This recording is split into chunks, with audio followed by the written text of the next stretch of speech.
네, 안녕하세요. 이제 여러분 교재 다 받으셨죠? 이걸로 이제 2순환 할 거예요. 1, 2월, 3, 4월 2순환 할 겁니다. 그래서 이제 쭉 따라오시면 되겠는데 우리 과목 2차 과목 다 아시죠? 몰라요? 그렇죠? 2차 과목이기도 몰라? 그렇죠? 2차 과목입니다. 그래서 2차 과목이고 이제 40문제가 출제가 돼요. 여기서 40문제 나올 건데 우리 중개사 즉 공인 중개사 법령도 소홀히 하면 안 돼요. 이 과목이 2차 과목에서는 가장 중요하다고 보시면 돼요. 왜냐하면 시험 당락은 여기서 결정이 되거든요. 이 과목에서 결정이 돼요.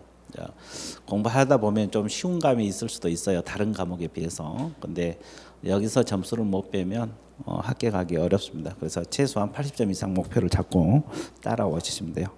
자, 그러면 우리 과목 이제 기본서 나왔으니까 우리 과목 보면은 우리 과목은 크게 이제 이렇게 구성됐어요. 공인중개사 법령, 법령이 있고 그다음에 부동산 거래 신고 등에 관한 법률이 있어요.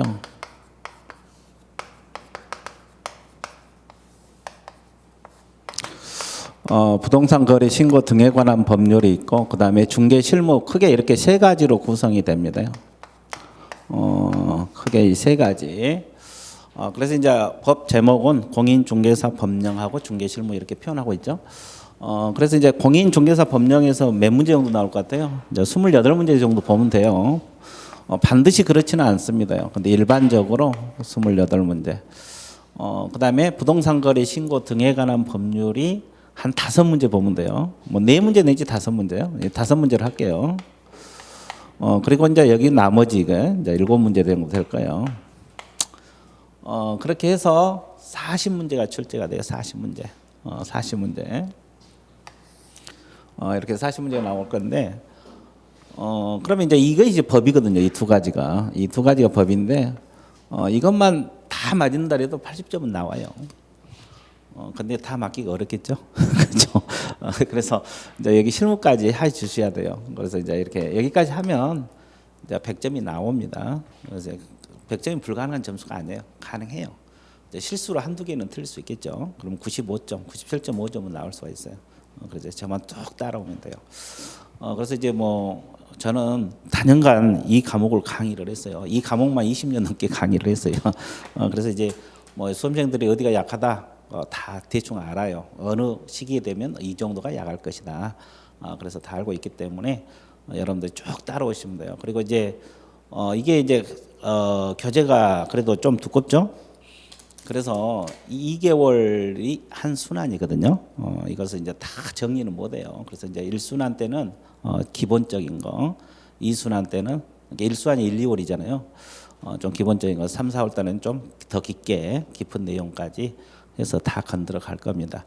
그러면 이제 여러분들 쭉 따라오시고 또 5, 6월 달에 뭐 요약 정리하고 7, 8월 달에 또 문제풀이하고 그렇게 하다 보면 점수가 나와요. 근데 이게 단기간에 점수가 나오지는 않아요. 처음 하신 분들은 좀 시간이 지나야 되거든요. 너무 조급하게 생각하지 말고 하란 대로 쭉 따라오시면 돼요. 그리고 이제 요즘은 코로나19 때문에 좀 비대면 많이 하는데 될 수 있으면 이제 이게 끝나면은 여기 나와서 공부를 한 게 좋아요. 왜냐하면 집에 있으면 안 된대요. 어제도 다른 학원에서 봤는데 집에서 강의 듣다 보면 보다가 자고 그런데요. 그게 집중이 안 돼. 그러니까 이게 안 되는 거예요. 그래서 여기 나와 있으면 일단 진도는 나가고 또 공부가 되거든요. 그래서 이제 억지로라도 공부가 되니까 될 수 있으면 학원에 출석을 해서 공부하는 방법으로 하세요. 그러면 올해 한 해 충분히 끝낼 수 있어요. 끝낼 수 있습니다. 끝내고도 남아요. 하기 나름인데 그렇게 해서 쭉 따라와 주시면 돼요. 저는 처음이니까 제 이름 좀 소개할게요. 물론 이제 책에 다 나와 있는 거 모르겠는데 하여튼 저는 이재익입니다. 그래서 이제 여러분들하고 1년간 같이 할 겁니다. 그러니까 쭉 따라와 주시면 돼요. 자, 그러면 뭐 이 정도 이야기하고 자 우리 과목에 대해서 이제 간단하게 보게 될 건데 자, 우리 과목은 일단 공인중개사 법령이잖아요. 이 법령은 어떻게 구성되느냐? 세 가지로 구성이 되어 있어요. 여러분 교재와 관계없이 지금 이야기한 거예요.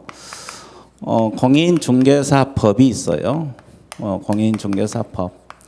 그리고 이제 공인중개사법 시행령이 있습니다. 시행령. 이 시행령을 달리 표현해서 뭐라느냐? 대통령령이란 말을 써요. 대통령령을 줄여서 이제 대령이라고 표현을 할게요. 이거 이제 대통령령을 말합니다. 그리고 공인중개사법 시행 규칙이 있어요. 시행 규칙을 국토교통부령이라 그래요. 국토교통부령을 줄여서 국령 이렇게 국령이라고 표현했어요. 자, 일단 시행령이 대통령령이다. 시행 규칙이 국토교통부령이다. 이거 알고 있어야 돼요. 시행령은 대통령령, 시행 규칙은 국토교통부령. 자, 그래서 이 법은 말 그대로 법률이고, 자, 법하고 시행령하고 시행 규칙 이걸 포괄해서 공인중개사 법령이란 말을 써요. 이 법령하고 법은 틀리는 거죠. 그러니까 법령하고 법은 틀린 개념이죠. 법령은 공인중개사법, 공인중개사법 시행령, 공인중개사법 시행 규칙을 포괄하는 개념이에요. 그래서 우리 과목이 이제 공인중개사 법령 이렇게. 그러면 이것은 이 자체가 시험 난 건 아니거든요. 근데 이제 이걸 알고 있어야 돼요. 공부를 하려면 알아야지 나중에 필요합니다. 자, 그래서 법, 시행령, 시행 규칙을 포괄해서 공인중개사 법령 이렇게 표현해요. 됐어요? 예. 자, 이렇게 해서 이제 그다음에 부동산 거래 신고 등에 관한 법률이 있어요. 이제 공인중개사 법률은 아니죠. 여기서 이제 한 5문제 정도 나올 건데 여기서는 이제 부동산 거래 신고 들어봤는 거 모르겠네. 부동산 거래 신고 이거 있고 그다음에 애국인들이 우리나라 부동산 사러 올 수도 있잖아요. 애국인 부동산 취득 관한 특례 이런 걸 또 공부를 해요. 그리고 토지거래 허가제 뉴스에 많이 나오잖아요. 이 세 가지를 또 공부를 하는 것이 이제 이 법입니다. 그리고 이제 중개 실무는 말 그대로 계약서 쓰는 거, 확인 설명서 쓰는 거, 물건 조사하는 거, 그리고 이제 경공매 뭐 이런 걸 다루는 거예요. 그래서 실무 파트는 다른 과목하고 연계가 많이 돼 있어요. 특히 민법, 공법, 세법, 학계론 다 연관이 돼 있어요. 그래서 실무를 잘하려면 다른 과목도 잘한 게 좋아요. 그렇죠. 근데 이제 우리 과목은 또 우리 과목대로 거기에 연계시켜서 또 공부를 할 겁니다. 그러다 보면 충분해요. 그래서 이제 여러분들이 그렇게 하다 보면 뭐 많이 못 맞아도 97.5점은 나올 거예요. 그렇죠. 진짜요. 97.5는 충분히 빼고도 남습니다. 남아요. 그래서 이제 제가 하란 대로만 쭉 따라오세요. 그렇죠? 자, 그러면 이제 진도를 나가 볼게요. 그래서 이제 이 교재는 테마별로 구성이 됐어요. 이제 과거에는 이렇게 테마별로 구성이 안 돼 있거든요. 뭐 시중에 나와 있는 책들도 테마별로 나온 책이 거의 없어요. 그래서 이제 이것은 테마별로 기본서가 구성이 돼서 일단 이론하고 문제. 그러니까 그 이론과 관련된 문제가 바로 뒤에 테마 뒤쪽에 나와 있다는 거죠. 그래서 이제 여러분 이게 공부하기가 훨씬 편할 거예요. 그래서 테마별로 올해는 이렇게 구성을 해서 여러분도 공부하기 편하고 짧은 시간 내에 고득점 할 수 있도록 이렇게 책이 구성이 돼 있어요. 구성이 돼 있으니까 여러분들이 그걸 감안해서 쭉 공부를 하시면 돼요. 자, 그러면 그 14페이지 총칙이 나와 있습니다. 14페이지 한번 보세요. 총칙이 나와 있는데 거기 테마 나와 있죠? 1입니다. 자, 우리 과목이 공인중개사법이거든요. 공인중개사법의 제정 목적이 나와 있어요.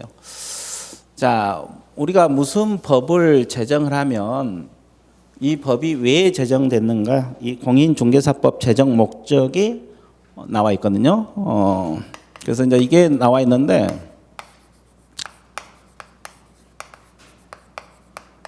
자, 이게 우리 과목입니다.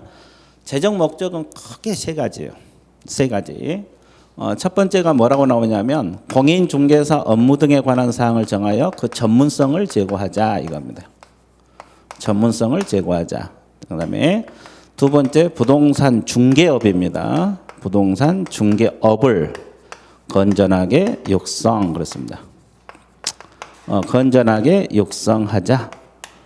그다음에 세 번째가 국민 경제에 이바지함을 목적으로 한다 이렇게 나와 있어요. 자, 이 세 가지 과거에는 이것도 시험에 자주 나왔거든요. 과거에는 이 재정 목적도 시험에 자주 출제가 됐어요. 요즘은 좀 뜸합니다. 근데 이게 공부할 거 없잖아요. 이거요. 근데 여러분들 막상 문제 내놓으면 틀려. 안 그럴 것 같죠? 문제 풀어봐. 나중에 모의고사 이제 뭐 한 4, 5, 5월 때부터 뭐 모의고사 나갈 거예요. 한 달에 한 번씩 모의고사를 보거든요. 풀어봐. 그러면 맞을 것 같죠? 그렇죠? 법 조문 2줄밖에 안 돼요. 근데 이게 틀려 나간다고. 왜 그러면 잊어먹기도 하고 대충 해놓으면 그거요 다 맞는 것 같고 다 틀린 것 같고 그래요. 그래서 이제 정확하게 해줘야 돼. 그래서 이제 우리 공인중개사법은 공인중개사법에 맞게 공부를 해줘야 돼. 다른 과목하고 공부하는 방법이 틀려. 우리 과목은. 그러면 어떻게 해야 되냐? 내가 짚어준 걸 해야 돼. 짚어준 거. 지금 내가 동그라미 쳐라 이런 게 다 문제화 되거든요. 그래서 여기서는 이 세 쪽은 물론 이제 이걸 읽어 두셔야 되고 이걸 주의해야 돼요. 이거요.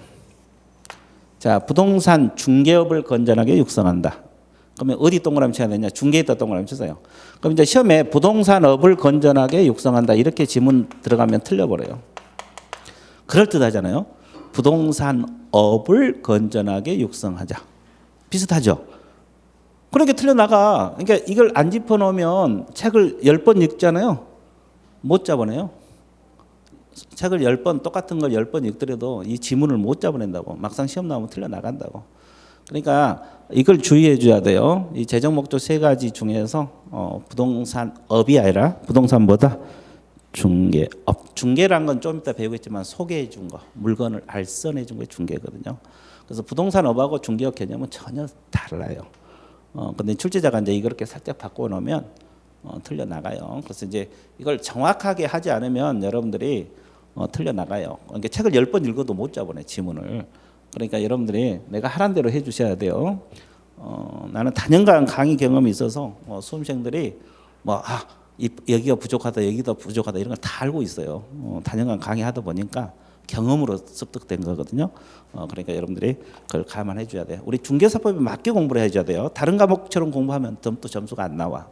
그러니까 내가 짚어준 걸 해야 돼요.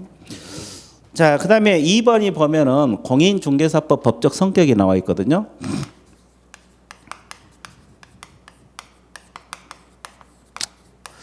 법적 성격이 나와 있는데,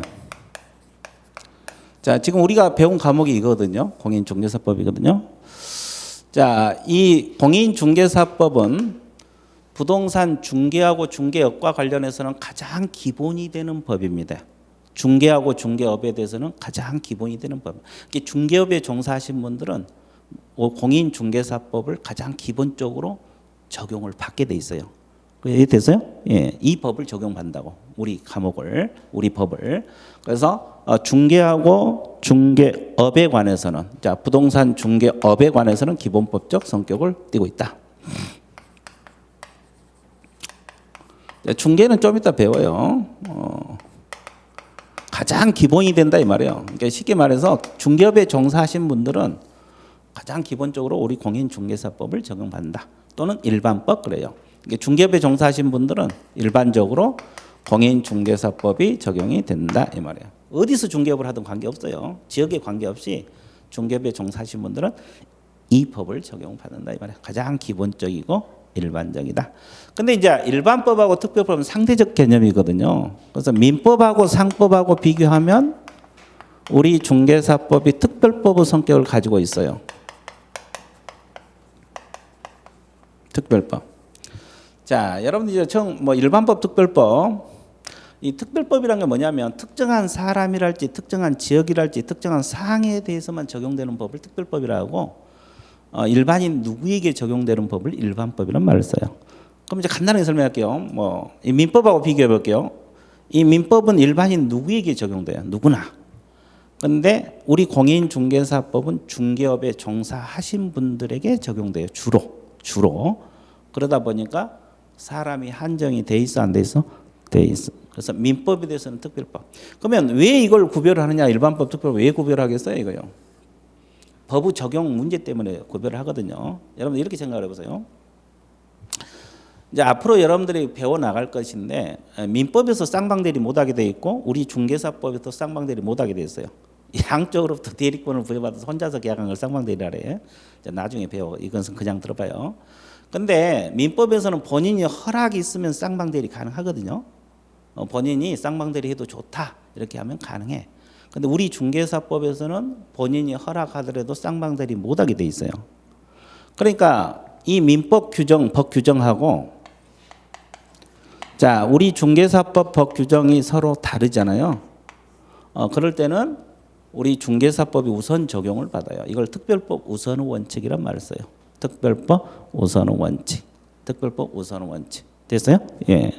그래서 이제 이 두 법이 저촉됐을 때는 우리 중개사법이 우선 적용을 받아요. 이걸 특별법 우선의 원칙이기 때문에. 그래서 민법에 대해서는 우리 중개사법이 특별법이다. 또 우리 중개사법에 규정이 없으면 상법이나 민법이 보충적으로 적용될 수도 있어요. 이런 것 때문에 구별합니다. 그래서 민법하고 상법에 비교해서는 우리 중개사법이 무슨 법이다? 특별법의 성격을 가지고 있다. 자, 일반법이나 특별은 상대적 개념이기 때문에 가능해요. 자, 일단 그렇게 알아두시고 자, 칠판을 보세요. 책은 좀 이따 내가 밑줄 그어 드릴게요.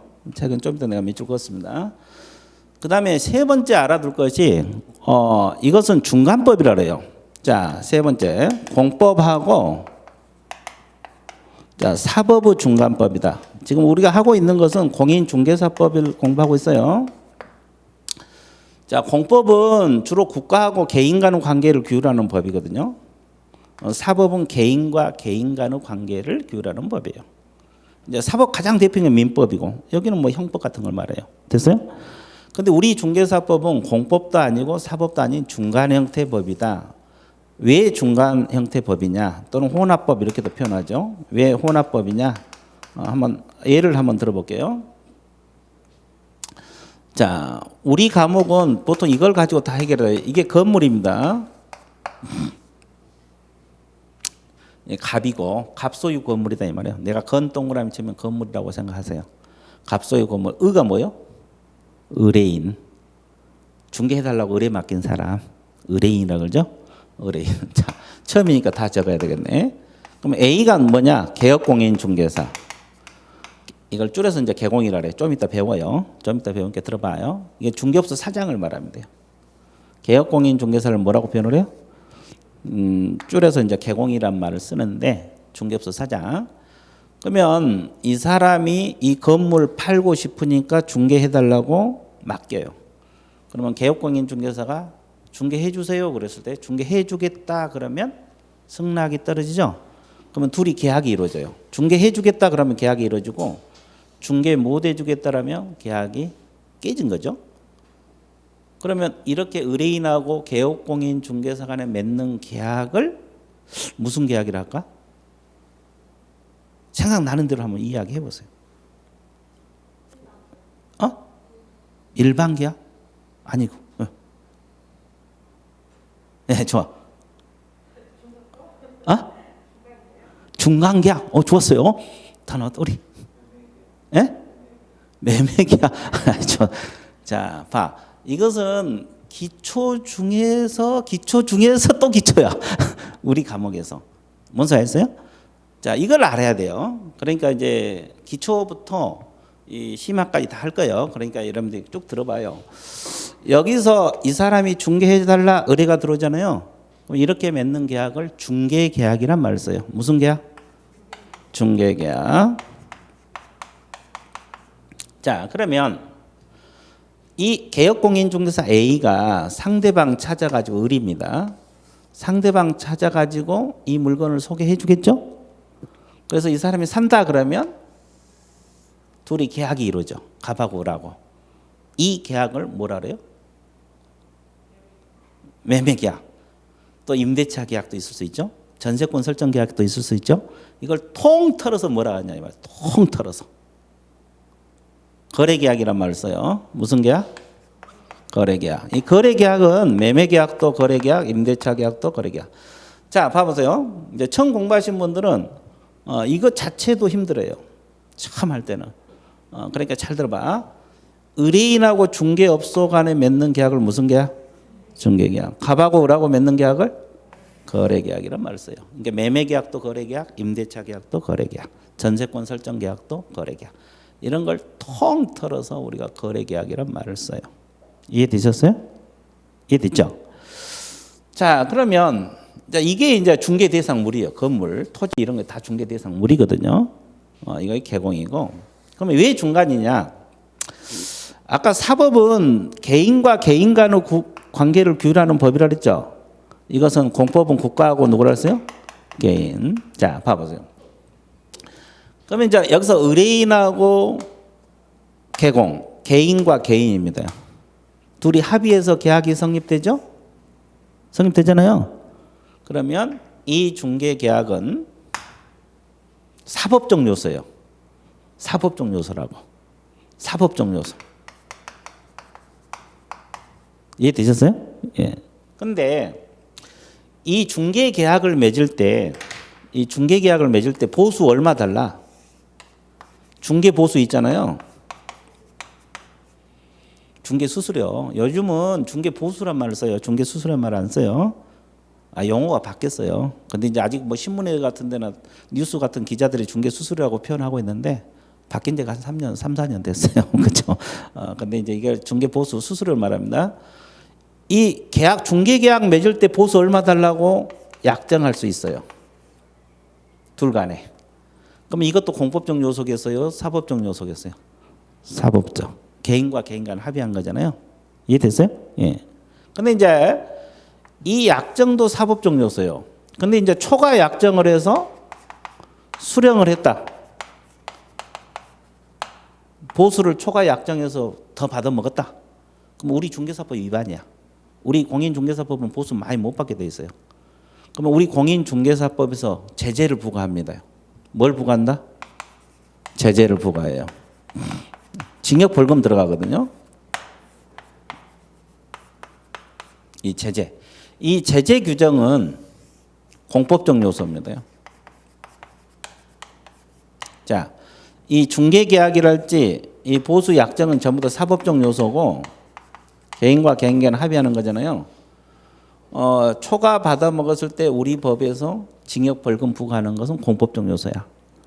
그러면 우리 감옥은 이렇게 합의를 원칙으로 한 법 규정도 많아요. 또 잘못하면 처벌하는 규정도 많아요. 그래서 사법적 요소하고 공법적 요소가 혼합됐다 그래서 혼합법, 중간 형태 법이다 그래서 중간법이란 말을 써요. 공법하고 사법적 요소가 같이 존재한다는 거지. 우리 법 내용은. 그래서 중간법. 중간법을 달리 표현해서 뭐라 그래? 혼합법. 혼합법을 또 달리 표현해서 뭐냐? 사회법. 이렇게도 표현해요. 자, 그 다음에 네 번째로 보면은 우리 중개사법은 국내법에 들어갑니다. 자, 이거 뭡니까요? 우리나라 영토 내에서만 효력이 발생한다 이 말이에요. 그러면 상식적으로 생각해 보세요. 공부 안 해도 이 공인중개사법이 미국이나 영국이나 다른 나라에서 적용될 이유가 없겠죠. 우리나라 영토 내에서만 효력이 발생해. 우리나라 영토 내는 외국인도 적용받습니다. 우리나라 영토 내에서 효력 발생. 그래서 무슨 법? 국내법. 무슨 법? 국내법.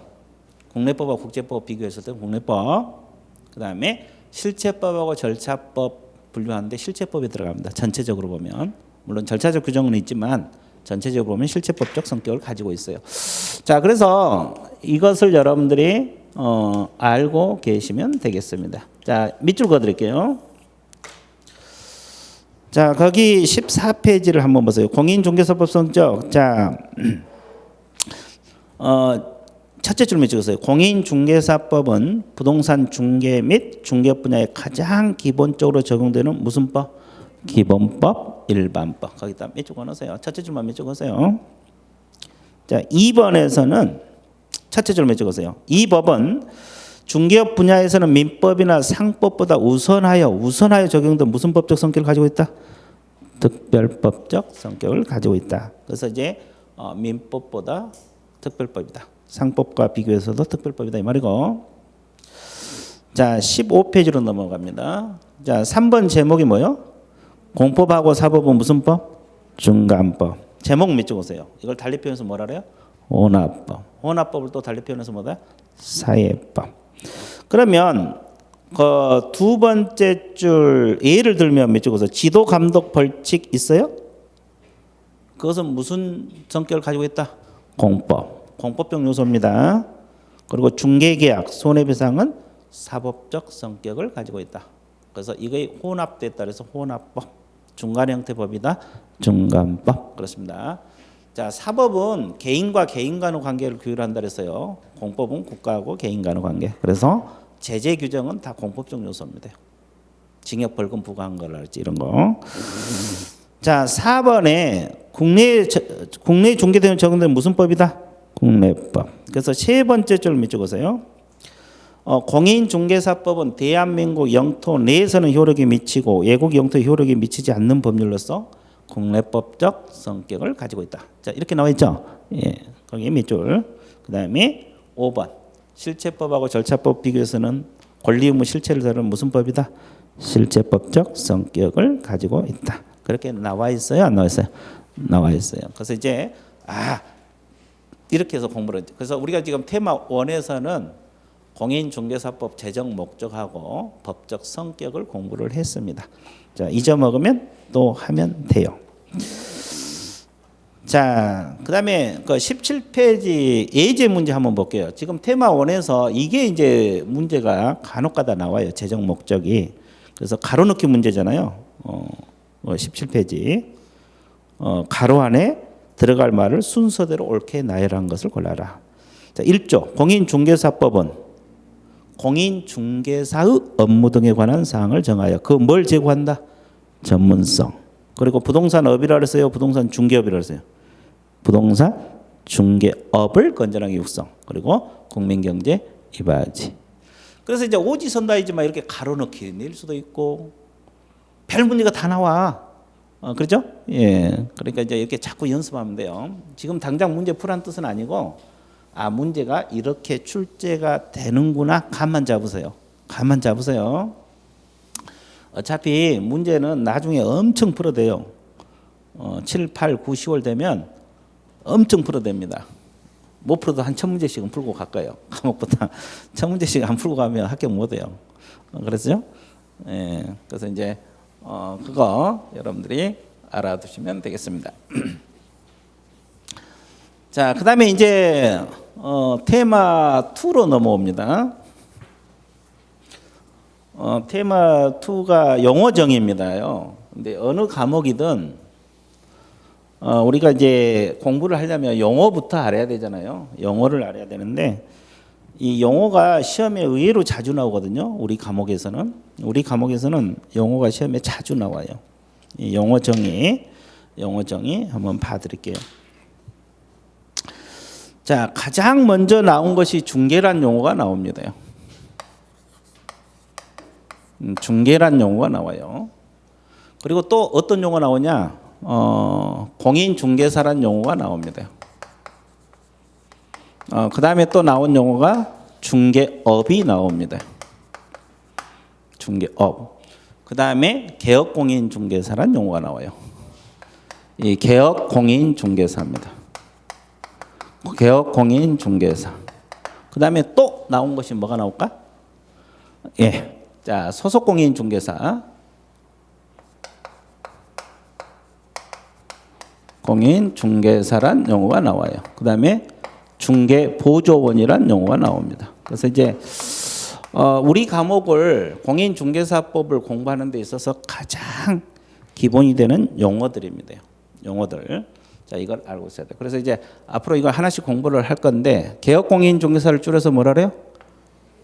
개공. 소속공인중개사를 줄여서 소공. 그럼 이제 여러분들 알아먹어야 돼요. 알아먹어야 돼요. 그래서 이제 여기서 영어 파트에서 다 시험에 자주 나와요. 근데 그 중에서 단독 문제로 나올 수 있는 문제가 자주 나온 것이 뭐가 자주 나올까? 가장 자주 나온 파트. 영어 중에서 시험 나온다. 뭐 전체적으로 물어볼 수도 있고 또 부분적으로 물어볼 수 있거든요. 이 중개란 용어하고 중개업이 영어 중에서도 가장 또 자주 출제가 돼요. 물론 이제 다른 것도 간혹가다 나오지만 특히 중개하고 중개어부 개념, 어부 용어가 시험에 가장 자주 나옵니다. 그래서 이제 이것도 열심히 공부해야 되는데, 자, 중개. 일단 법 조문 한번 읽어보세요. 17페이지 그 박스에 법 조문 있습니까? 한번 읽어보세요. 뭐라고 나왔어요?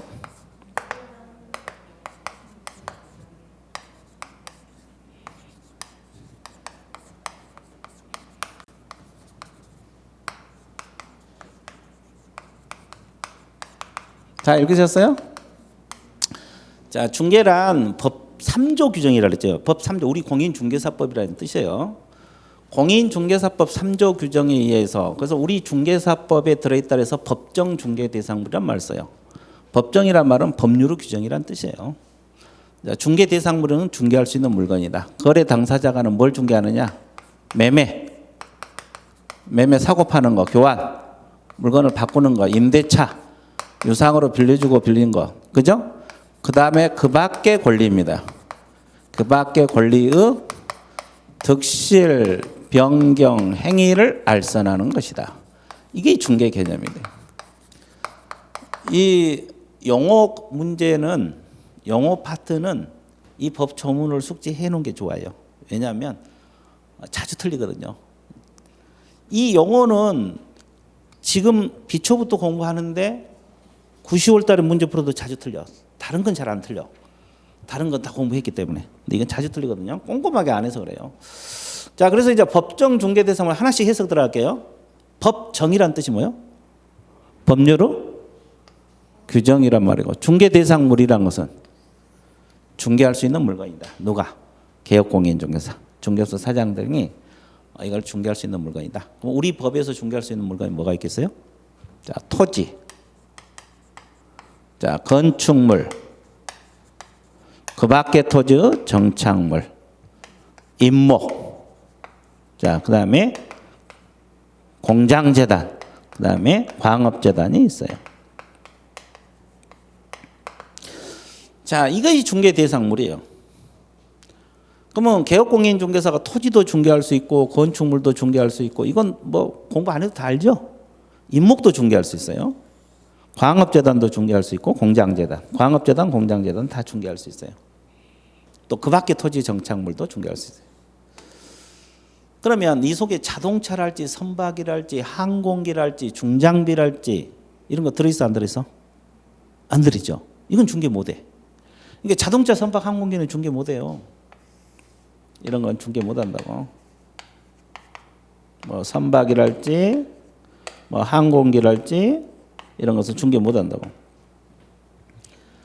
자, 이거 그 다음에 거래 당사자는 누구를 말하겠어요? 여기서요. 거래 당사자는 매매 같으면은 사고 파는 걸 말하죠. 매도인하고 매수인을 말합니다. 자, 봐보세요. 매도인하고 매수인이 거래 당사자가 되는 거죠. 이 교환이란 말은 물건을 바꾸는 걸 말하는 거거든요. 뭐 건축물하고 토지하고 막 바꾼다 할지 이런 거. 이건 교환 당사 쌍방이 거래 당사자가 되는 거고. 자, 임대차란 말은 유상으로 빌려주고 빌린 걸 말하거든요. 그래서 이제 빌려준 사람을 임대인이란 말을 쓰고, 빌린 사람을 임차인이란 말을 써요. 됐죠? 이게 거래 당사자요. 그러니까 여기서 거래사는 갑하고 을을 말합니다. 갑하고 을. 그러면 A라는 개업공인중개사가 매매, 교환, 임대차를 중개할 수 있어요. 이건 공부 안 해도 대충 알죠. 이것은 상식적으로. 그러면 이제 우리가 공부할 것은 뭘 공부하냐면 이 그 밖의 권리도 중개할 수 있어요. 그 밖의 권리. 이게 공부할 게 이제 많죠. 이 그 밖의 권리란 말은 민법상 권리 등을 말합니다. 민법상 권리. 근데 이제 민법을 아직 많이 안 배웠잖아요. 그래서 이제 이것이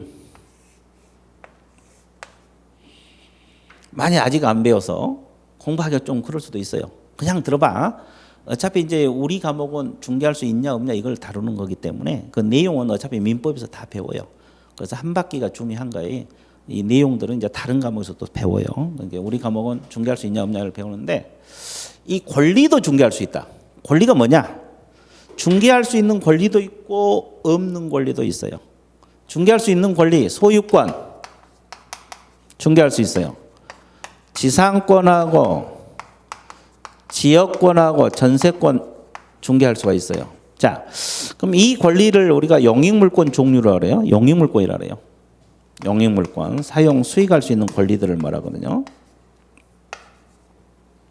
영익물권이란 말을 쓰고, 자, 그러면 이것은 이게 뭐겠어요, 이게요? 득이란 말이 설정 또는 발생 그럽니다. 자, 실이란 말이 소멸,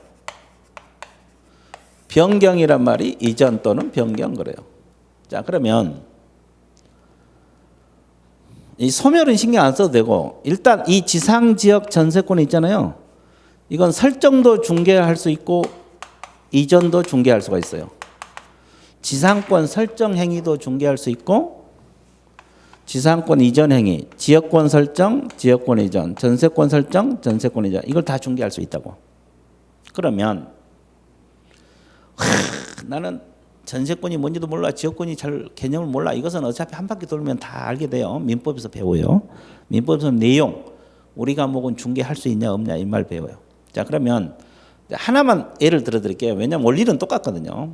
어떻게 건물 사고 파는 거 중개한다는 건 대충 감이 오는데, 이 지상권이랄지 지역권, 전세권 이걸 어떻게 중개할까, 권리를 어떻게 중개할까 지금 감이 안 올 수도 있잖아요. 그래서 하나 예를 들을게요. 이 지상권이라는 게 뭐겠어요? 지상권? 땅 위에 있는 거? 아주 좋았어요. 여기는 좋았어요. 땅 위에 있는 거, 그렇죠? 그럼 땅 밑에 있는 것은 지하권?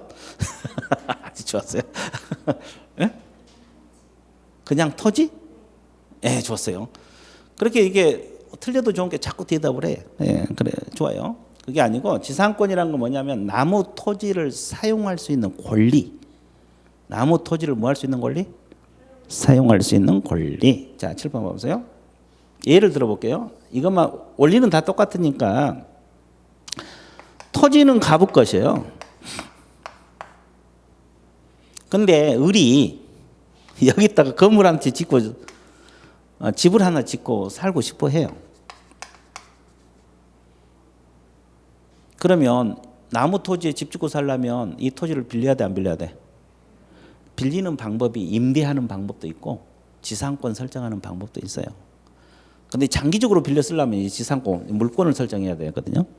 그게 좋아요. 자, 그러면 이제 이 사람이 여기다 이 토지에다 집을 짓고 살고 싶다. 그러면 이 토지를 빌려줘야 되나요?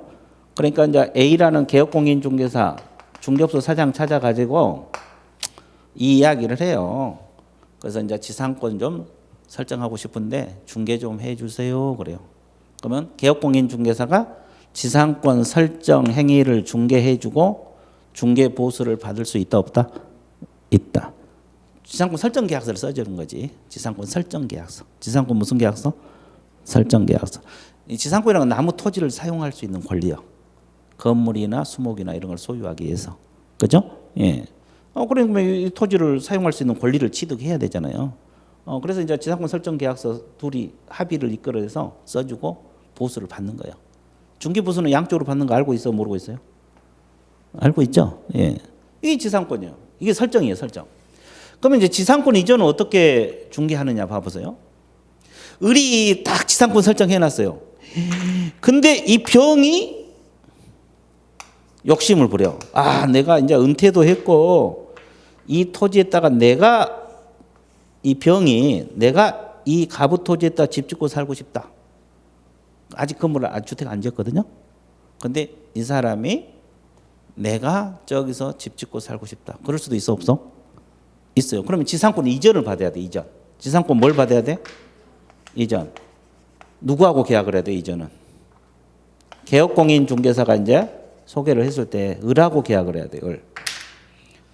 지상권 설정 계약은 토지 소유자하고 설정 계약서를 쓰는 거고. 그러면 이미 지상권 설정 을이 해놨어, 안 해놨어? 해놨어. 그러면 지상권 이전, 병이 이전 받으려면 누구하고 계약해야 돼? 을하고 병. 을하고 계약을 해야 돼요. 그러면 개업공인중개사 지상권 이전 계약서 써주고 보수를 받는다고. 중개 보수는 양쪽에 받는 거 다 알고 있죠? 이렇게 해서요. 그러면 지역권도 마찬가지, 전세권도 마찬가지. 설정 이전을 다 중개할 수 있다는 거지. 아, 그래 안 그래요? 그래. 아니 여러분들이 지금 시험도 시험이지만 나중에 실무 중개할 거 아니에요. 그럼 지상권 이거 계약서 쓰고 돈 받아야지. 그렇죠? 그렇죠? 그래서 공부하는 거예요. 그러니까 다시 정리할게요. 지상권, 지역권, 지상 지역 전세권은 설정 이전 다 중개 가능해요. 이런 걸 용익물권이라 그래요. 이제 나중에 이건 억지로 안 외우더라도 과목마다 다 나와. 그러니까 시간 지나면 다 알게 돼요. 그냥 가볍게 들어봐. 지금 1, 2월부터 억지로 외우려면 안 돼. 그냥 가볍게 이 용어 익힌다 생각하시고 가볍게 들어주시면 돼요. 그럼 시간 지나면 다 알게 됩니다. 그 다음에 이제 담보물권이 있어요. 담보물권이 뭐가 있냐면 저당이 가장 대표적인데 이걸 담보물권이란 말을 써요. 자, 이것도 설정 이전 다 중개가 돼요. 판례에서 인정을 하고 있거든요. 설정 계약서, 이전 계약서 다 가능하고. 근데 이 담보물권은 유치권도 있고 질권도 있어요. 유치권, 질권. 그럼 유치권 지금 감이 안 오죠? 유치권이 뭔지 아세요?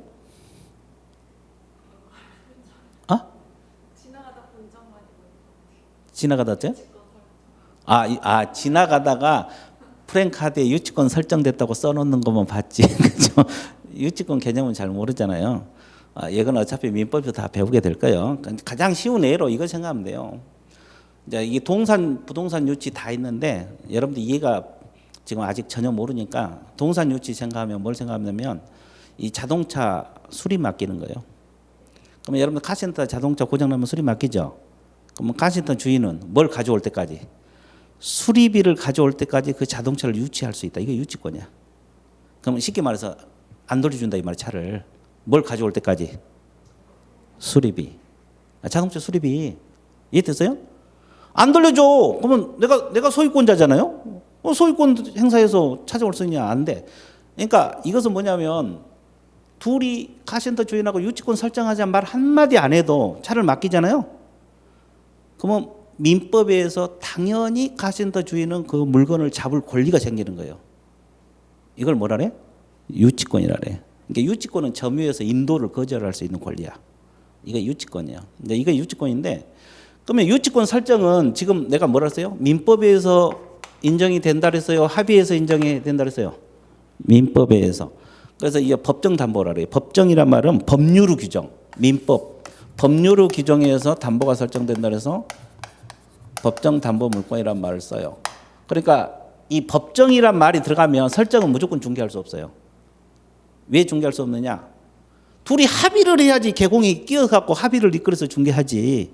법의 규정에 의해서 당연히 설정되니까 안 된다는 거죠. 그래서 이 법정이란 말이 들어가면 무조건 안 되는 거예요. 설정은. 이전은 또 돼요. 이전. 아까 이것은 설정 이전 다 된다 그랬잖아요. 근데 이것은 이전만 돼, 이전만. 이게 이 법정이라는 단어가 들어가면 설정은 무조건 안 돼. 그래서 법정 지상권. 아까 지상권은 설정 이전 다 된다 그랬잖아요.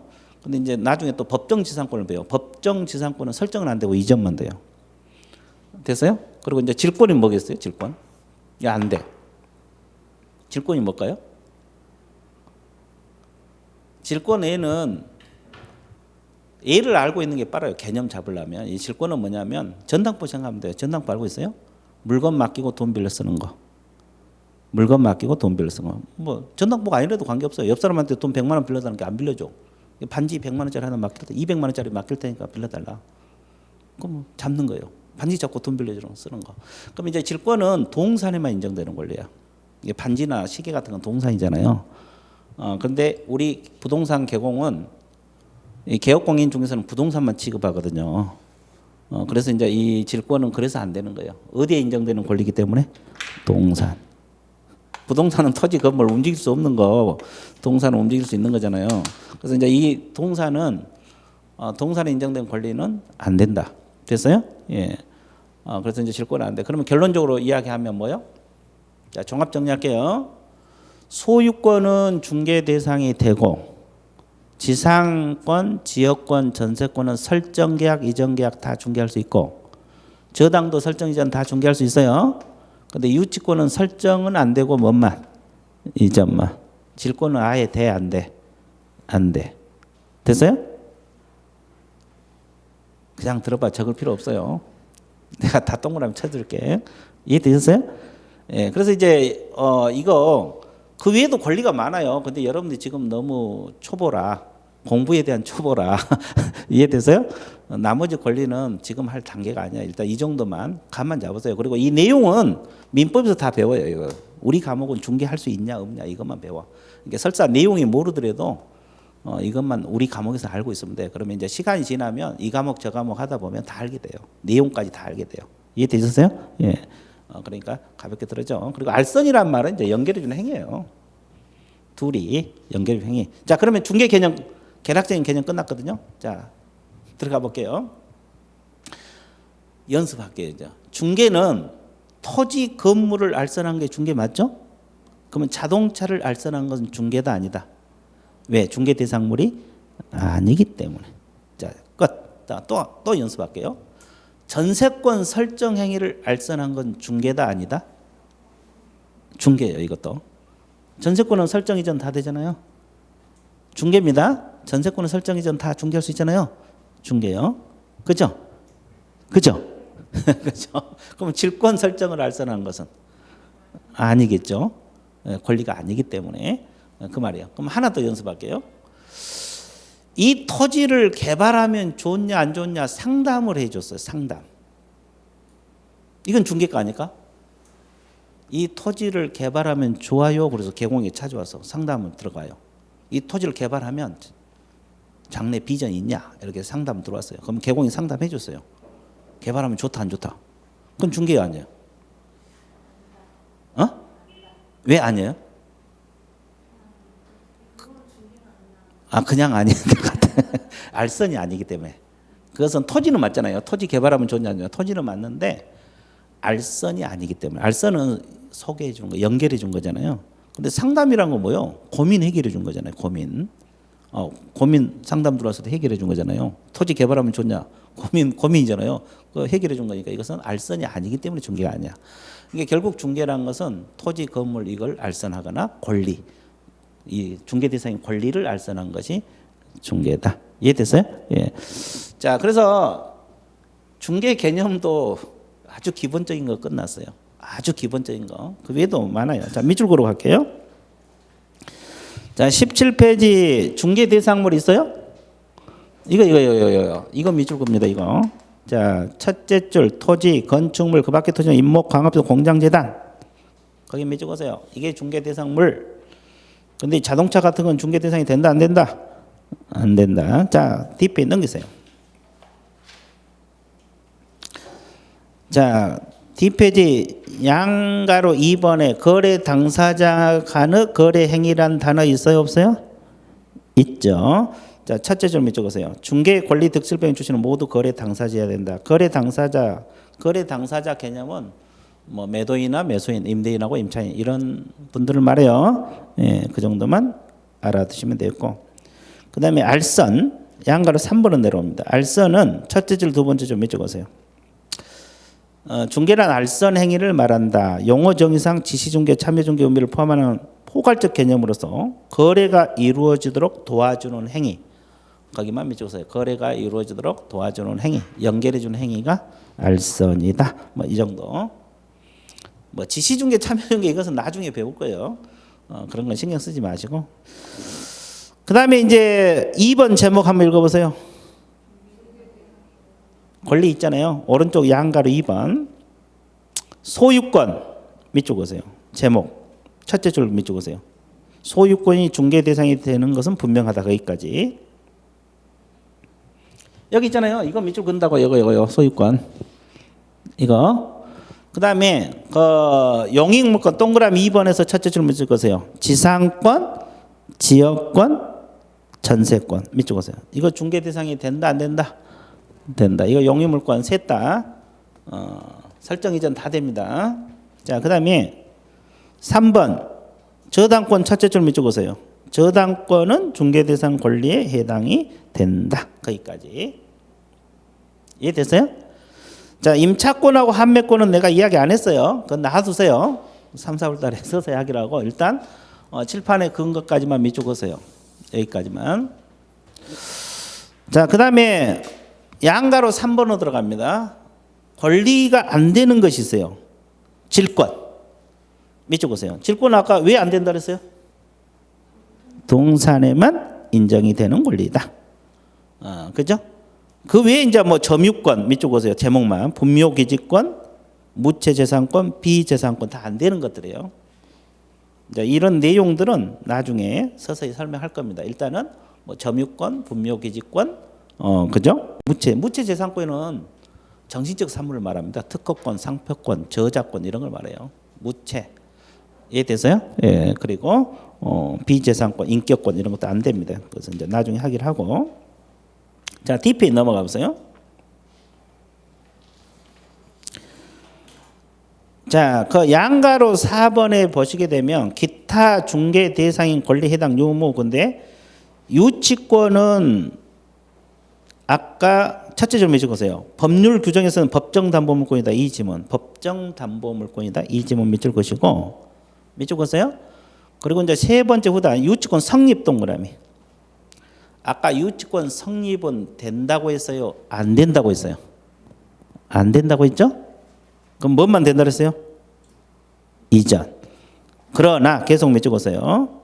유치권이 피담보 채권과 함께 이전된다면 중개가 개입될 수 있기에 중개 대상 권리에 해당이 된다. 따라서 유치권 이전은 중개 대상인 권리에 된다. 나와 있어 안 나와 있어? 나와 있죠. 그러면 여기서 주의할 거 하나 있어요. 법정지상권하고 법정저당권 나눠서요. 원리는 똑같아요. 원리는 똑같은 게 나누는데 여기서 주의할 거 있어요. 자, 칠판을 봐보세요. 유치권 설정은 중개가 안 된다고 해서 법정담보니까. 근데 유치권 무엇은 된다? 이전은 된다 그랬죠. 그러면 출제자가 유치권이 중개 대상이 되느냐 이렇게 물어봐요. 설정은 안 되고 이전은 된대. 출제자가 유치권이 중개 대상이 되느냐 이렇게 물어보면 된다고 이야기해 줘야 돼요? 안 된다고 이야기해 줘야 돼요? 되고 반은 되고 지금 반 안 되잖아요. 안 돼? 저 뒤에 된다는데 아직 안 친해졌죠. 그래서 여기는 됩니다. 돼. 자, 다시 정리할게요. 일부가 되는 건 되는 거예요. 지금 설정은 안 되고 이전은 되잖아요. 근데 출제자가 유치권이 중개 대상이 되냐 이렇게 물어보면 되는 거예요. 그러면 질권은 아예 돼 안 돼? 이건 아예 안 되는 거고. 그러니까 유치권은 반은 되고 반 안 되잖아요. 이건 되는 거예요. 그 위에 이제 법정지상권, 법정지상권 똑같아요. 이거 둘 다 설정은 안 되고 이전만 되고요. 둘 다 설정은 안 되고 이전만 돼요. 그래서 이제 그 동그라미 2번 법정지상권 뭐 개념을 잘 모를 수 있는데 그냥 밑줄만 그어놓을게요. 한 바퀴 돌면 다 알게 돼요. 일단 네 번째 후단 그러나 거기서부터 밑줄 보세요. 법정지상권 이전 동그라미 가능한 권리이므로 이전에는 중개가 개입될 수 있다. 이 지문.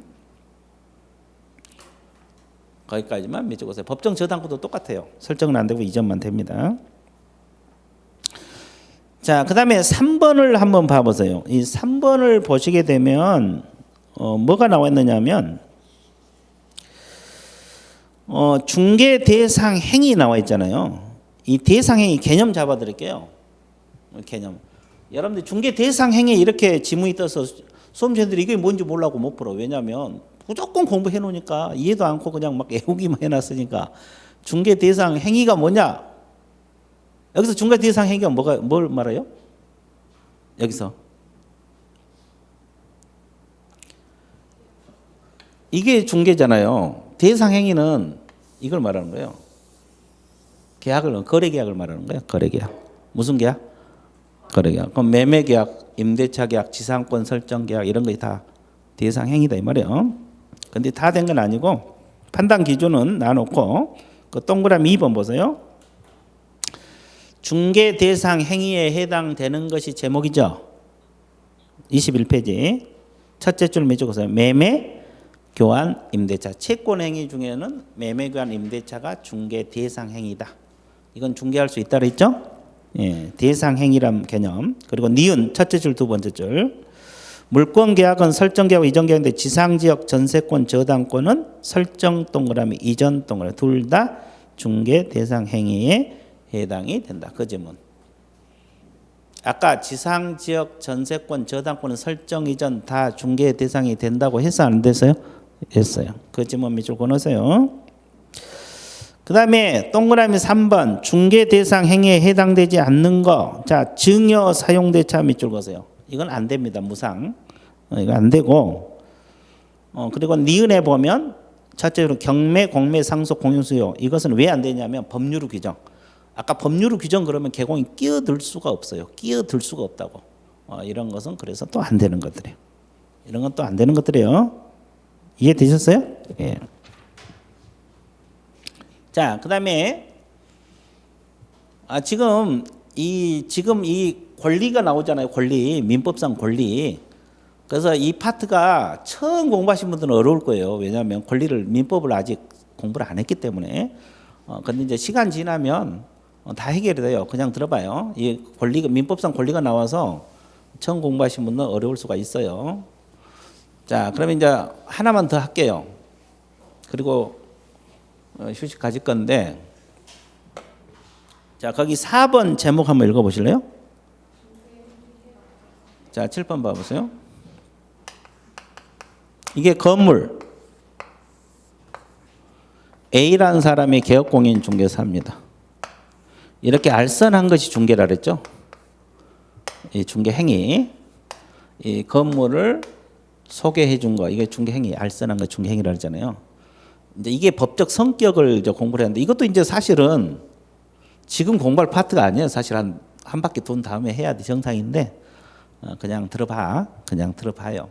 자, 이것도 민법적 내용이 많기 때문에. 자, 그러면 아까 이렇게 맺는 계약을 무슨 계약이라고 했어요? 거래계약이라 그래요. 이 거래계약은 법률행위입니다. 법률행위라는 것은 뭐냐면, 이것도 민법에서 나온 개념이에요. 의사표시를 필수 불가결로 요소로 하는 법률 요건이다. 이렇게 정의돼요. 자, 법률 효과 발생을 목적으로 해서 의사표시를 필수 불가결로 요소로 하는 법률 요건이 법률행위입니다. 그러니까 법률행위는 종류 중에 가장 대표적인 계약이에요. 계약. 물건 사겠느냐 의사표시, 사겠다 의사표시. 합치되는 게 계약이거든요. 두 개의 의사표시 합치가 된 거잖아요. 법률행위라 그래요. 법률행위는 의사표시를 요소로 한 거예요. 그래서 가장 대표적인 법률행위가 계약이라고. 그러니까 여러분들 계약은 법률행위다 이렇게 생각을 하세요. 근데 이 중개행위란 건 뭐냐면 둘이 계약하도록, 즉 법률행위 하도록 연결해 주는 행위죠. 그래서 의사표시를 요소로 하지 않아. 그래서 이거 사실행위라 그래요. 사실행위.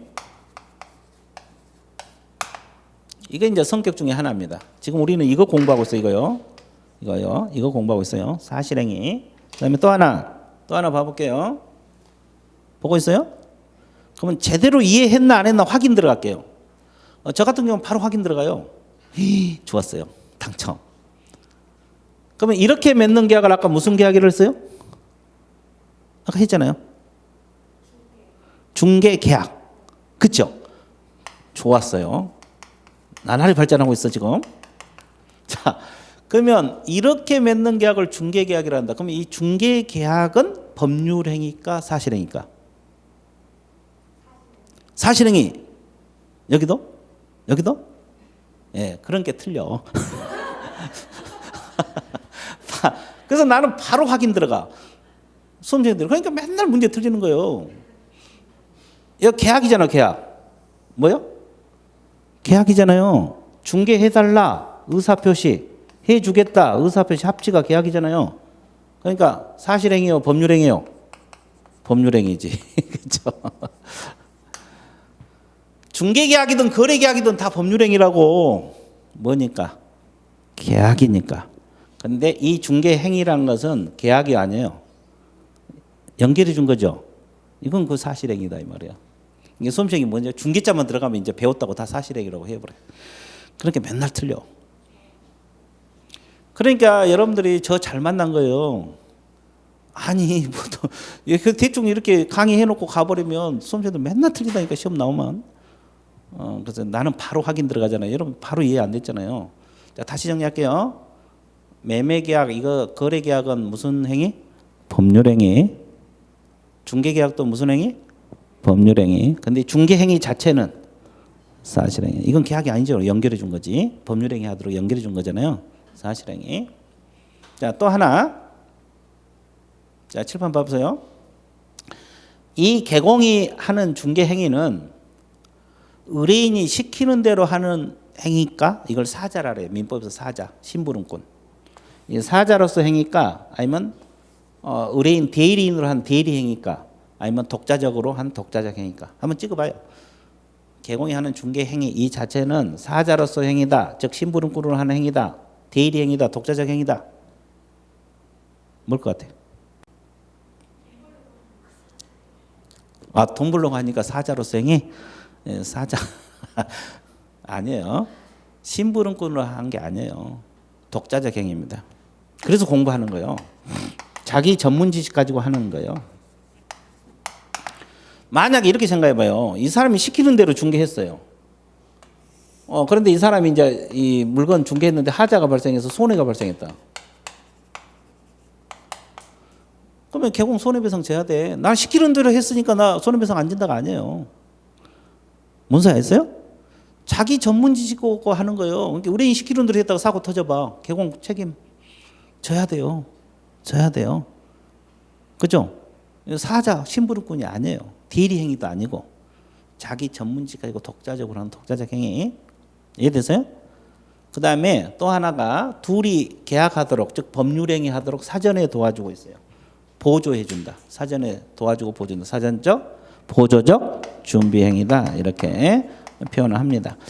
자, 이것도 의외로 시험 나오면 자주 틀려. 세 단어밖에 안 되는데. 자, 밑줄 그어드릴게요. 자, 사실행위 나와 있어요? 자, 그래서 세 줄 밑줄 그어볼게요. 첫째 줄, 두 번째 줄, 세 번째 줄. 중개행위는 법률행위가 아니라 무슨 행위다? 사실행위.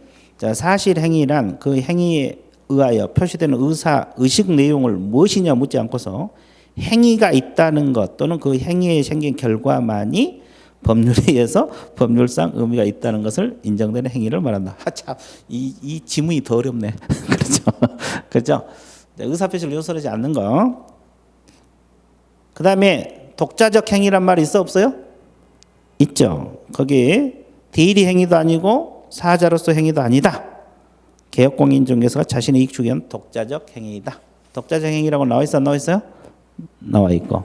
그 다음에 무슨 준비 행위를 했어요? D페이지. 무슨 준비 행위다? 보조적 준비 행위다. 이렇게 나와 있어요. 계약하도록 보조해 준다 이 말이에요. 보조적 준비 행위다. 밑줄 그어놨습니까? 예, 그렇죠. 자, 이 중개 파트가 권리들이 나와갖고 좀 어려울 거예요. 시간 지나면 이제 괜찮아요. 처음이니까 그러고 일단 그래도 들어봐요. 그래서 이제 22페이지 밑에 그 보충학습 있잖아요. 이건 3, 4월 달 이렇게 할 겁니다. 보충학습 같은 경우는 지금은 안 합니다. 지금 뭐 이거 개념 잡기도 힘들어요. 그래서 1, 2월 달에는 기본적인 거 심화 과정은 3, 4월 달에 할 겁니다. 이해됐어요? 그러면 D페이지 이제 중개업이 나와요. 중개업 나오는데 중개까지 우리가 공부를 해봤어요. 중개까지. 그럼 어떻게 해야 됩니까? 쉬었다 해야 돼. 그렇죠. 쉬었다. 그건 잘 맞히네. 쉬었다 들어갈게요. 예, 휴식 같습니다.